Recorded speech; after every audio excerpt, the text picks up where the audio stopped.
Okay, normally I like to start my walk around when the vehicle is still up on the trailer. It makes it much easier to inspect the track system. What we're looking for in the track system is to make sure that all the lug nuts are in the proper place on the wheels and the drive sprockets and up in the idler in the front.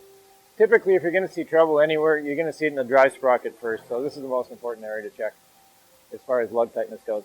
After that, we're going to look for damage to the track system, and what I'm looking for is any damage to the crosslink to tire guide. So this portion right here is called the crosslink, and this is aluminum extrusion, and this portion right here is called the tire guide. So what I'm looking for is bent or damaged tire guides. If you see a tire guide that this portion, we'll call it the ear, has been bent out in this direction, don't worry about it, just keep on working. If you ever see one that has been bent in, then we have a problem, because every time it goes around, it's going to chew up one of the one of the road wheels, the drive sprocket, or the idler wheel, and it can cause damage. So if you ever see one that's bent in, this is hardened steel. By that point, usually the welds are cracked. Just take a hammer to it and try to break it off entirely. If you see more than one damage, let's say you see 3 damage in a row, then you might have some risk of detracking. If you ever do see 3 or more damage in a row, try to only steer when the damaged portion is on the top of the track. Another thing you might see is this right here is called the back-end plate. You might see a missing back-end plate. Every once in a while, one of these crosslinks will get caught in something off-road, and it will get twisted and it'll snap the heads off the bolts, and it will be hanging loose on one side. Once again, it's not that big a deal. You can continue working. When you get back to the barn, they'll let somebody know they'll have to address it eventually. The machine will operate well with a minor amount of track damage. You just don't want to let it get away from you, so make sure when you get back to the barn, if you see anything, you get it addressed and taken care of by the mechanics. Track tension, I like to check it at the 3rd road wheel back there, and what I do is I put my hand on it just like that, and I just see if I can lift it with my thumb. And for me, this is okay. I can just lift it a little bit right there. That's about right. The machine will operate well over a wide variety of track tension. However, when the machine is new, these belts are going to take about a 2% set over the first roughly 100 hours or 6 months. So it'll require more attention for the first 6 months than it will for the rest of its life. In order to increase track tension, we have track tension ports right up in the front of the machine. Just pull the black cap off, hit it with a grease gun, and you'll be able to tension up the tracks a little bit. Idler wheel right here is an oil-filled idler wheel. You can see the sight glass in the hub. There should be clear oil in there. It shouldn't be empty or milky.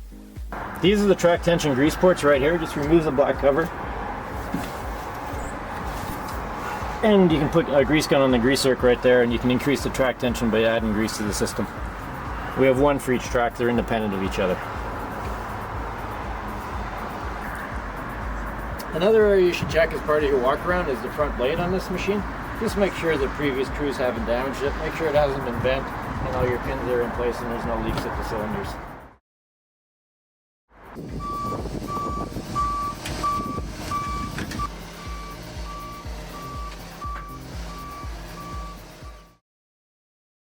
Okay, we have the vehicle on the ground now. We're going to continue our walk around. It's important to mention that whenever you move this vehicle, the rear step should be folded up. Even just backing it off the trailer, if the rear step is folded down, could cause the rear step to touch the ground and bend underneath the machine. We also want to check our oil tank and make sure that our oil level, our hydraulic oil level, is between the black arrows right here, okay? So when you're parked on level ground, your oil should be between the black arrows. You also want to check the mounting of the winch, make sure it's secure. In this case, we have an electric winch on this one. The electric winch on this vehicle will be plugged either into the front power outlet or there's also a rear power outlet as well. I'll show you that when we get to the back. Continuing to walk around, we want to make sure that anything stowed on tech is tied down tight, not at risk of coming off. Right here we have a toolbox. Good for storage.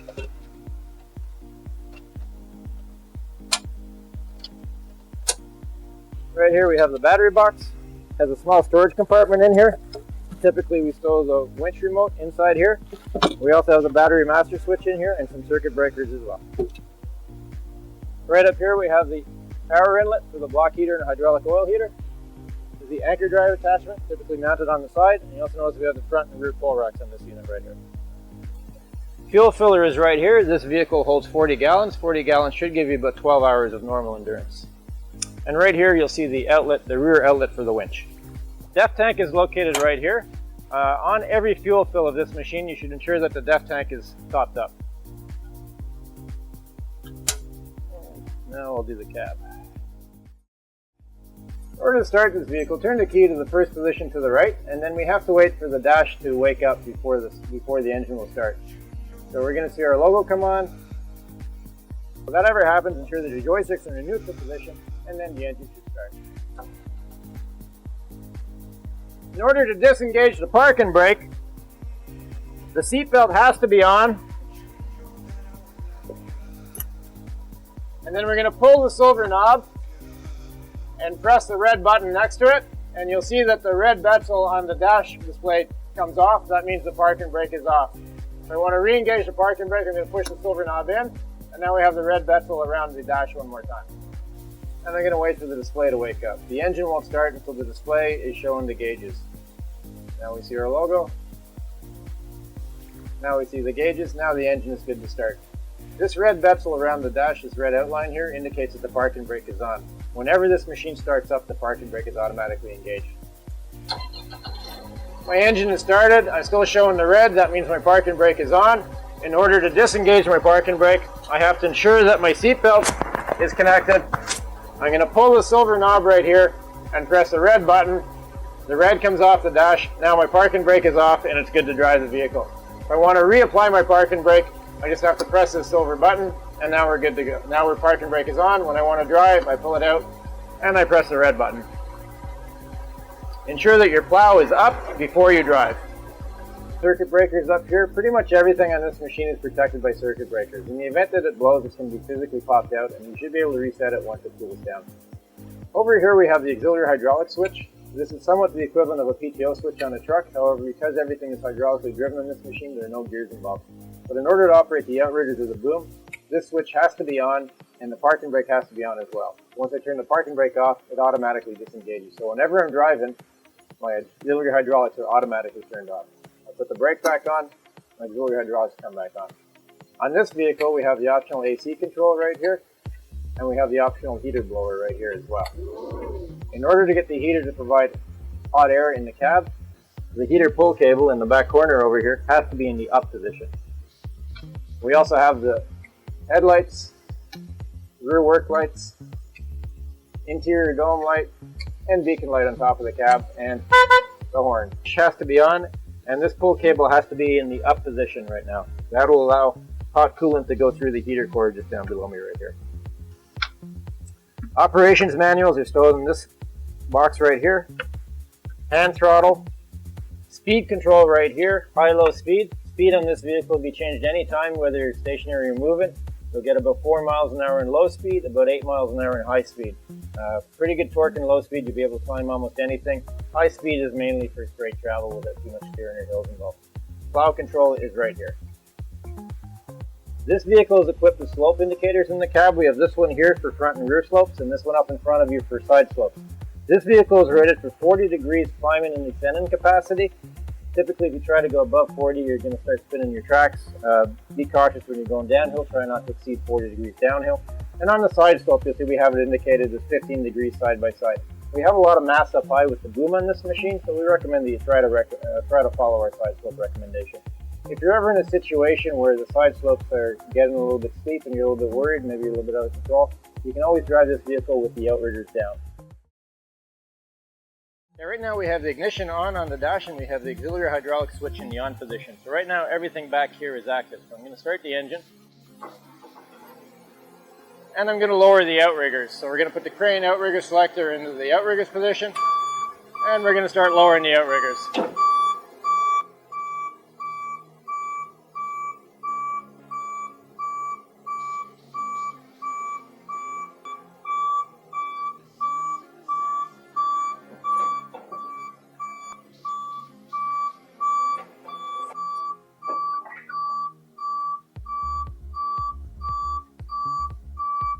Okay, now we have the vehicle within its plus minus 5 degrees. We have some weight on the track, good weight on the outriggers, and this is a much more reasonable working position. Now, as part of the boom walk around, I'm going to bring the boom off the back. We're going to extend everything out, and then we'll do the boom inspection. So I'm going to bring the boom off the rear of the machine, and we're going to continue the walk around of the boom on the ground. So as I'm bringing the boom around, I'm checking all my lower controls for proper function.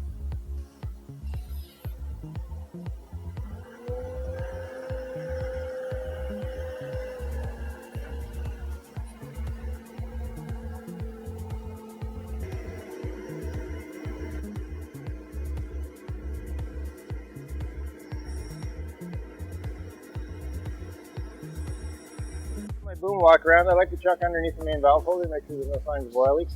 And also as I rotated the boom around, I checked in all my lower controls, making sure everything is functioning properly and there's no problems with my rotation. Now I'm going to continue my walk around on the ground. I'm going to check to make sure that all my pin retainers are in place. I don't see any leaks from my cylinders. No leaks from my cylinders, pin retainers in place. I'm going to check the condition of my lock shaft. We'll see that in more detail after. To make sure my steel covers are not damaged. My car track looks good, my hose carrier looks good. No damage to the fiberglass. No damage to the fiberglass section. And up at the boom tip, I'm checking my pole claws. Make sure they haven't been bent. And I'm checking my safety latch, hook, shackle, butterfly clip, and my rope to make sure there's no damage up there. One of the areas you should always check on this machine is the lock shaft. So right here, this silvery shaft that's connected to the auger arm is known as the lock shaft. When the auger is up in the stow position, it's locked to the lower boom. And when I fully retract the second boom, so this keyhole is back here, and I lower my auger arm, at that point, my lock shaft is going to be locked to my second boom and free on the lower boom. So when I sting out my extension, my auger is going to go out with it. So it's a good idea to check your lock shaft, make sure it hasn't been bent and everything's still in good shape. In order to deploy the bucket, we're going to start the engine. And the bucket, stow, and deploy controls are only functional when the lower controls are selected. When upper controls are selected, this is locked out. I'm going to lift and hold the safety switch, and I'm going to move the directional valve in the unstow position.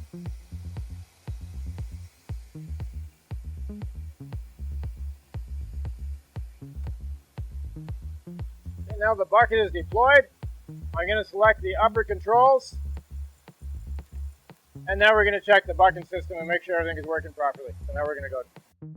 Now we've deployed the bucket, we're going to continue our walk around of the bucket system. It's important to point out that this bucket can only be occupied when the fourth boom is in the fully deployed position. It should be resting on this pad right here, okay? This bucket cannot be occupied if this fourth boom is not fully deployed. Okay, so now. This vehicle is equipped with a small radio remote that's used to allow you to start and stop the engine and operate the emergency pump when you're in the bucket. In order to operate it, we're going to turn this red button until it pops up, and we're going to press and hold this green button until we see a light flash here. If it flashes green, it's good to go. If it flashes red, it probably means the batteries are too low. If it doesn't flash at all, your batteries are dead. This remote takes 2 AA batteries that go in the back right there. Right there, 2 AA batteries.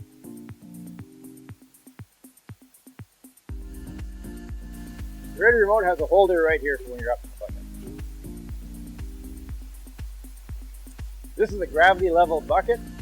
Right now the brake is off. In order to engage the brake, I'm going to push it all the way down. Now the brake is off. The brake should always be off when you're going to stow the bucket. So whenever the bucket is in the stowed position, the brake should be off to allow the bucket to drop properly into the stowed position. Did you ever find that the bucket is in the way on this machine? It's very easy to remove. So right now we're just going to lift up the safety pin. Lift the lip a little bit, please. We're going to pull this pin, drop it down.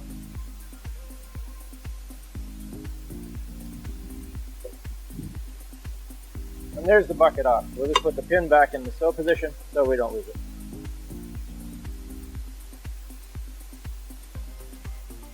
Should you ever find that the bucket is in your way during operations, you can always remove it that easily. Continue to operate. You can either operate with the fourth boom deployed like this or back in stow position. However, we do not have a storage position on the deck for this bucket, so the only storage position for this bucket is in here with this vacuum press and the machine's in transit. On this side we have the material handling jib. Jib extension is through this pin right here.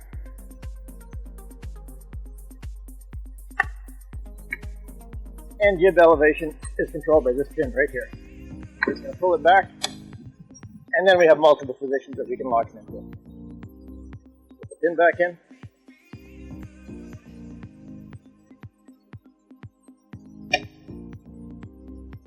When we rig the jib, we're going to bring the winch line through here, through this roller, and then through this roller up here. We'll do that. Okay, so right now we have the upper control selected. So right now the bucket will be working. Rotation.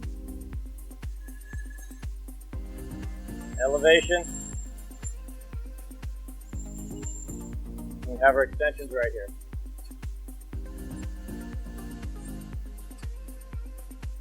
Okay, in order to rig the jib, we're going to lower the winch line down a bit. We're going to bring it through the pole cloth, but underneath this nylon roller.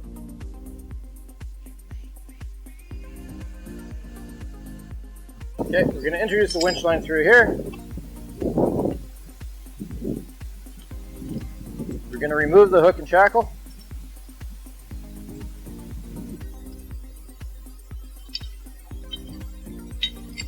Reinstall the hook and shackle.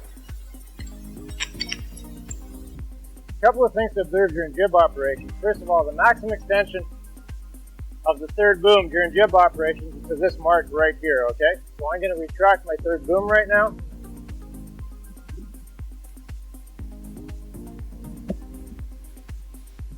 So this is the maximum extension for jib operations. If you're only occupying the bucket and not using the jib, you can have the third boom out as far as you want.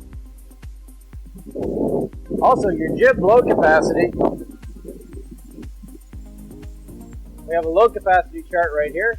It's between 400 and 600 pounds, always dependent on boom angle, okay? So we have the boom angle indicator right here. Once you're above 60 degrees, you can use the full jib capacity, regardless of the extension. Jib is rated independent of bucket capacity, so you can't subtract from the bucket and add it to the jib, and you can't subtract from the jib and add it to the bucket. Each one is rated independently. This bucket is rated for 300 pounds maximum capacity, and that's with the liner installed. The jib is anywhere between 0 and 600 pounds, depending on the main boom angle. Radio remote, we're going to turn this red button until it pops up. We're going to press and hold this green button until we see the LED flash. If it flashes green, you're good to go. If it flashes red, not communicating with the receiver, the battery is good to go. It doesn't flash at all, the battery. It's 2 AA batteries right at the bottom.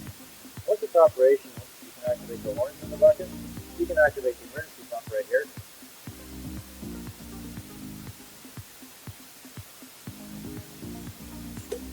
And you can both start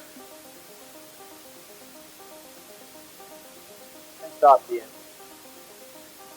And we have a holder right here. When it's time to stow the bucket, you want to ensure that the brake is in the off position and that the jib is fully retracted and mounted parallel to the fourth boom right here. Should you ever get in a situation where you try to deploy the bucket and the bucket doesn't want to come over, for some reason there's not enough force, maybe there's a lack of maintenance and the linkage is a little bit stiff, just elevate the boom up to about 30 or 40 degrees and the bucket will come over a lot easier at that point.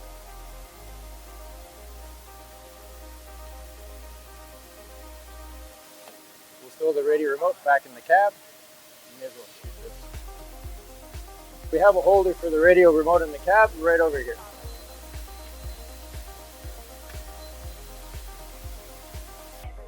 Remember, with this bucket system, it's important that the bucket is only occupied when the fourth boom is all the way over and resting on this stop right here. And the machine can only be transported with the bucket all the way back into stow position. Also ensure before you stow the bucket that the bucket brake is in the off position and the jib is fully retracted and mounted parallel to the fourth boom.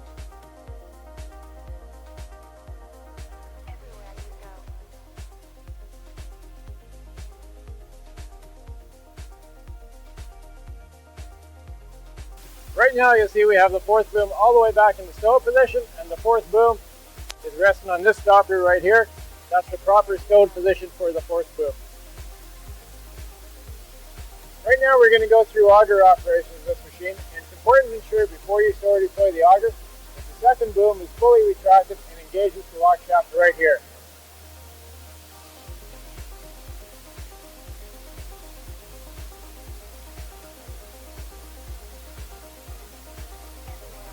Now we have it fully retracted, and the lock shaft, when the auger arm comes down, the lock shaft is going to engage with the second and disengage on the lower.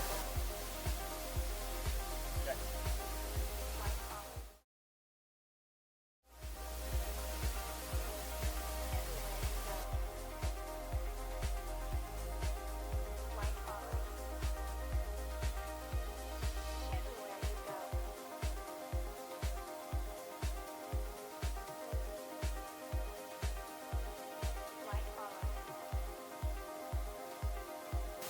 Now we have the auger fully deployed and it's engaged on the second. So now when we sting out, the auger will go out with the second boom.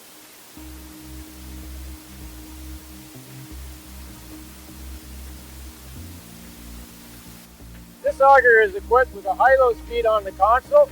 It also has a kickdown at the head. So what you're going to see is an operator. In low speed, you're going to get about 25 RPM free air. In high speed, you'll get about 50 RPM. It's the difference between one hydraulic pump and two hydraulic pumps feeding the circuit. You can shift speeds at any time on the console. The digger head also has an automatic kickdown. As back pressure increases, you're going to see the auger slow down, and it's going to double its torque. It's going to half its speed but double its torque. If you're not happy that it's slowed down, lift the auger out of the hole a little bit. It'll reset itself. It'll go back into high speed. Then when you come back down, if you don't want it to kick down, just control the downforce.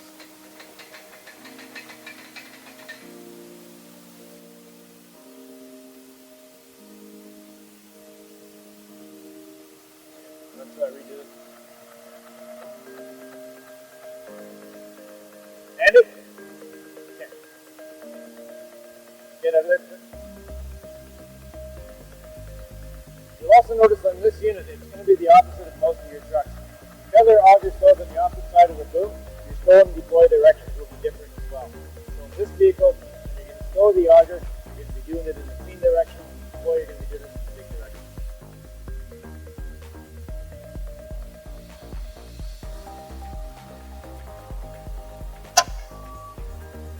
On this unit, you don't have to lift the auger release to bring it back to the stow position. It'll ratchet right into place. Here right now is the auger overstow protection. That will stop you from damaging the auger shaft if you overstow the auger. Some of the features of the lower control station, you'll notice right here we have the load chart. This machine is rated for 5,000 pounds maximum, and also on this load chart you'll notice in the intermediate position we only have one number. So regardless of which section is stung out, the load remains the same. So whether you have the glass or the fiberglass out, it's still on this number right here. Some of the features of the lower control station over here. We have the engine start-stop right here. You have your pole clock controls right here. Horn over here. Auger, dig and clean over here. Auger pressure gauge to give you an indication of how much load you're putting on anchors. System pressure gauge. Bi-directional joystick for boom elevation and rotation. Bi-directional joystick for the extensions. Winch control right here. Auger speed, high-low right here. You'll probably almost always be digging in high speed. Low speed you may want to only use when you're driving fragile anchors and need extra control over the system. Boom lights right here. Emergency pump. Controls, upper and lower. So when you're in upper position, you're working from the bucket. When you're in lower position, you're working from right here. And right here we have the auger release right here. So just with the red cover, hit that momentary contact switch and the auger will release. We've also given you an armrest and a cup holder for your comfort right over here. One more feature of this machine. This vehicle, this boom is equipped with an automatic HOP system. So in the event that you overload this boom hydraulically, a beeper will go off and this warning light will come on. I'm going to force an HOP trip right now by elevating the boom up all the way and deadheading it.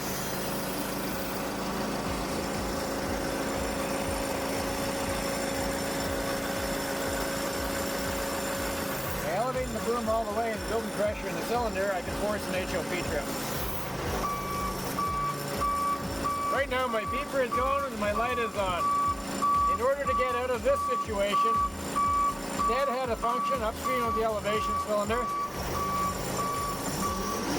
Hit the throttle and go boom down at the same time. It should give you just enough pressure to break the HOP lock. When the HOP is tripped, your boom down is locked out, your extensions out are locked out, and your winch up is locked out, and your auger dig is locked out. In order to recover from an HOP, either retract the load radius by bringing your extensions in, elevate your boom, or take the load off the boom by lowering your winch, or reverse your auger. When you're going to be operating from the bucket, you're going to be in upper controls. But whenever you want to stow or deploy the bucket, you have to be in lower controls. The bucket deploy valve is locked out when this vehicle is in upper controls. So right now we're going to deploy the bucket, we're going to have it in the lower control position, and now we're going to work from the side of the boom right here. When we want to stow or deploy the bucket, we have to be in lower controls, and once we're there, we're going to lift and hold this safety switch, and then we have the unfold and fold position right here in this directional valve.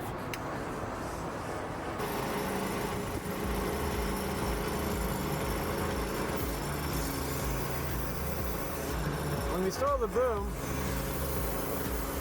we try to line the cover up with the orange indicator stick up in the front there.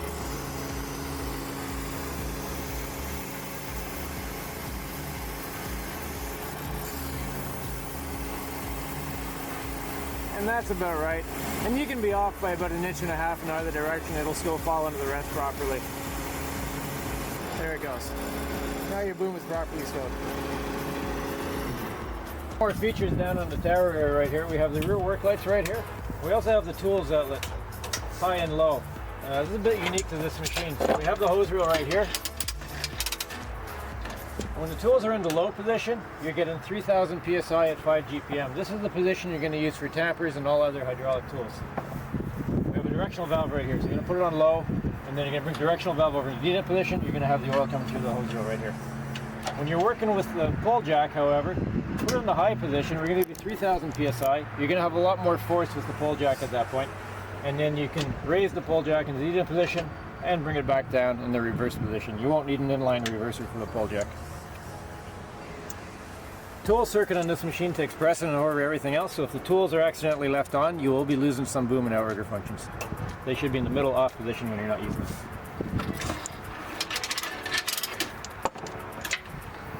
When it's time to drive the vehicle, I'm going to put my seatbelt on.